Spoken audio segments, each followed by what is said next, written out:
Course à l'étoile, c'est un jeu pour 2 à 6 joueurs à partir de 10 ans pour des parties d'environ 15 minutes. C'est un jeu dans lequel on va gérer un petit restaurant. Notre but va être de récupérer notre première étoile. Et pour ça, on va devoir poser des cartes devant nous pour améliorer notre décoration, notre service, nos cuisiniers.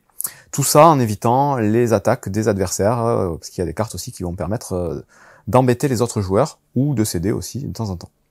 Donc c'est un jeu de cartes essentiellement. Vous allez avoir en début de partie à mettre au centre de la table donc une réserve d'argent, des pièces de 1, des pièces de 5. Vous allez mélanger toutes les cartes du jeu, les mettre en tas et distribuer 5 cartes à chaque joueur. Et mettre une carte face visible au centre de la table pour créer une défausse.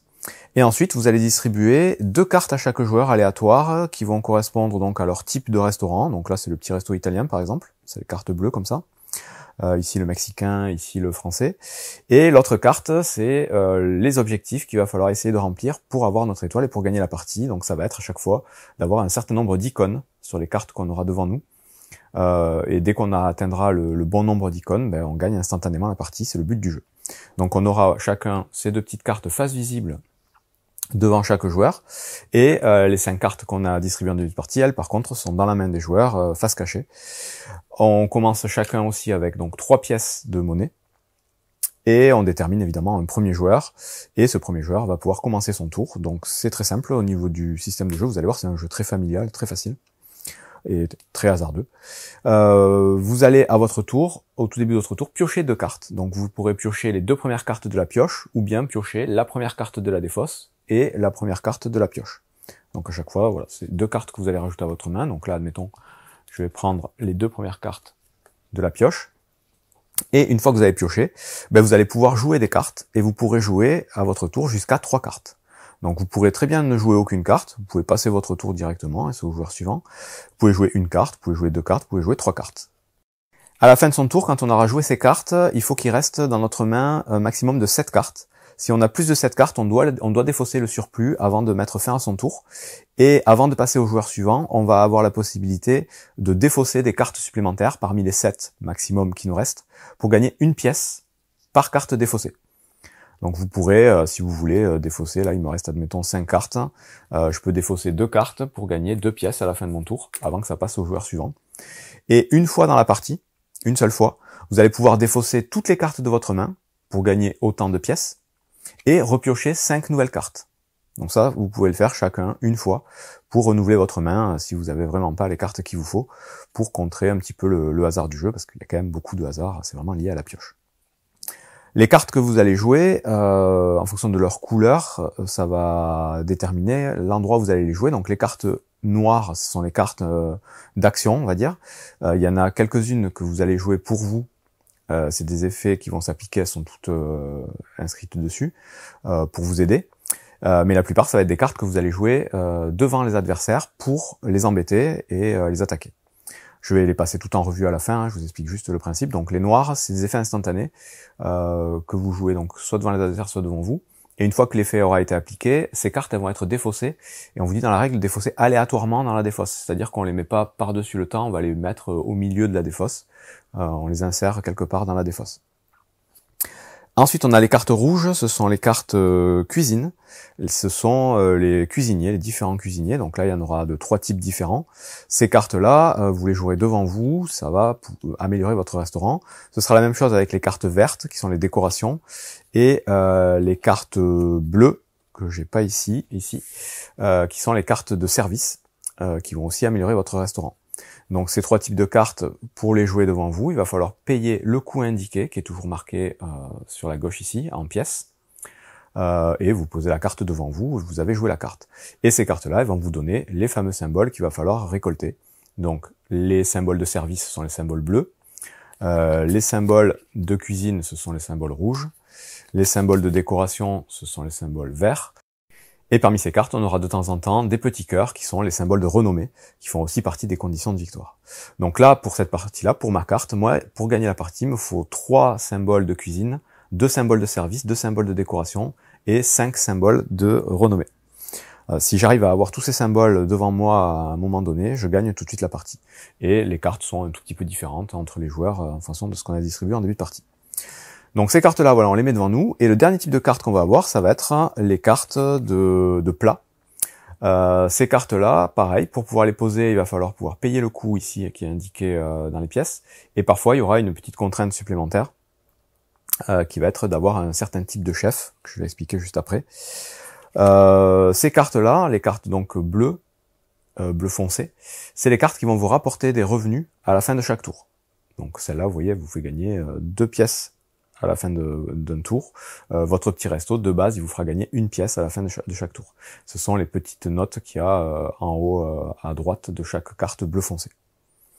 Donc il va falloir gérer sa main de cartes pour pouvoir poser donc des plats pour gagner des revenus et les 3 cartes que j'ai expliquées tout à l'heure pour gagner les petits symboles qui servent à gagner la partie. Voilà globalement comment ça va se passer. Donc je reprends le tour de jeu, vous piochez 2 cartes et vous jouez jusqu'à 3 cartes. Donc si vous jouez des cartes devant vous, vous devez payer le coût. Si vous jouez des cartes noires, c'est gratuit, il n'y a pas de coût à payer, vous la jouez, vous faites ce qui est marqué dessus. Vous jouez jusqu'à 3 cartes. Ensuite, c'est au joueur suivant, dans le sens aiguille d'une montre, de faire la même chose. Il va piocher 2 cartes, il va jouer jusqu'à 3 cartes. Et on va tourner comme ça. Et dès qu'un tour de jeu est terminé, dès que chaque joueur a fait ses actions, on passe à la phase de revenu. Et donc là, on va regarder, comme je vous disais, toutes les cartes bleues foncées qu'on aura posées devant nous. Et ça va nous générer un revenu qu'on va pouvoir récupérer de la réserve pour améliorer notre efficacité et pouvoir poser plus de cartes un peu plus intéressantes. Ensuite, on continue, donc c'est à nouveau à moi de jouer, je pioche, je joue, on fait un tour, on gagne des revenus, et on va tourner comme ça jusqu'à ce qu'un joueur ait réussi à remplir toutes ces conditions. Voilà, c'est tout simple, c'est assez simple à jouer, assez simple à expliquer. Et donc je vais vous montrer les différents types de cartes que vous allez trouver dans le jeu, et on aura fait le tour intégralement des règles du jeu.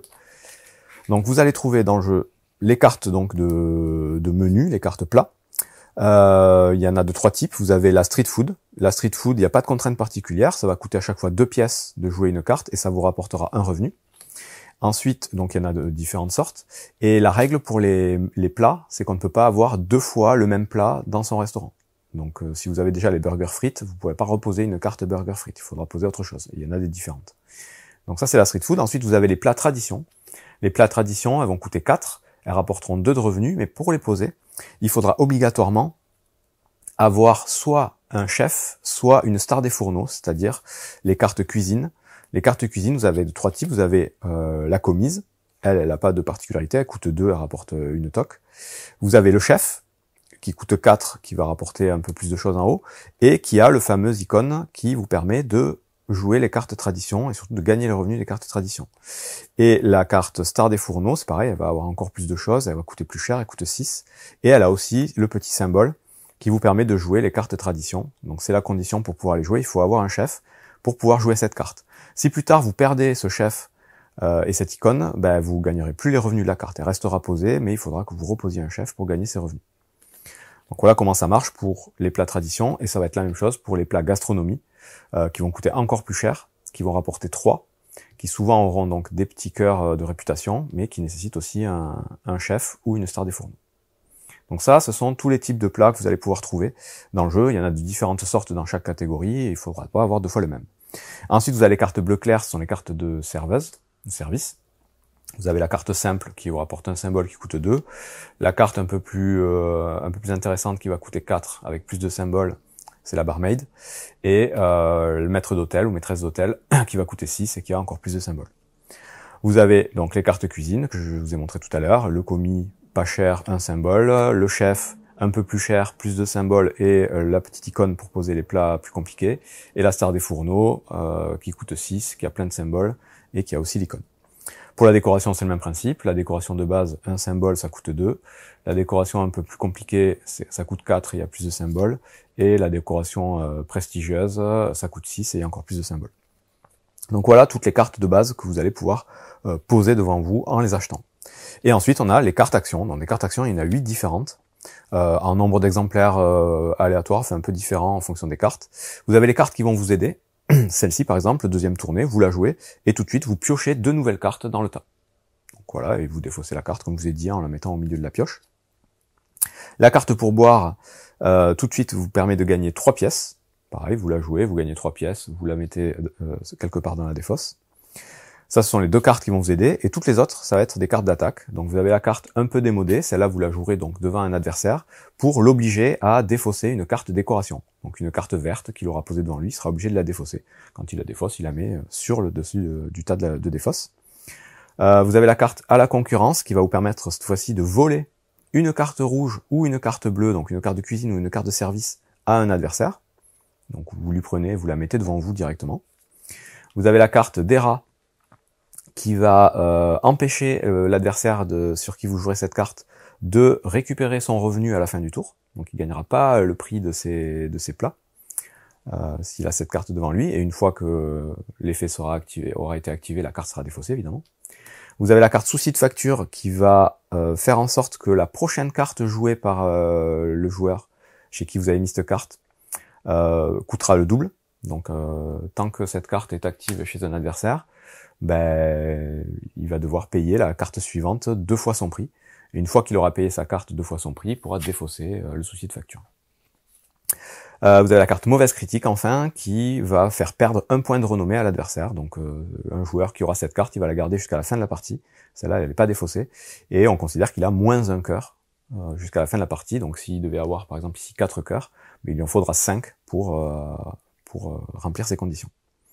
Et toutes ces cartes d'attaque, celles qu'on va jouer donc chez les adversaires, on va pouvoir les contrer grâce à la carte retour en cuisine. Donc cette carte-là, c'est la seule carte qu'on joue en tant que réaction.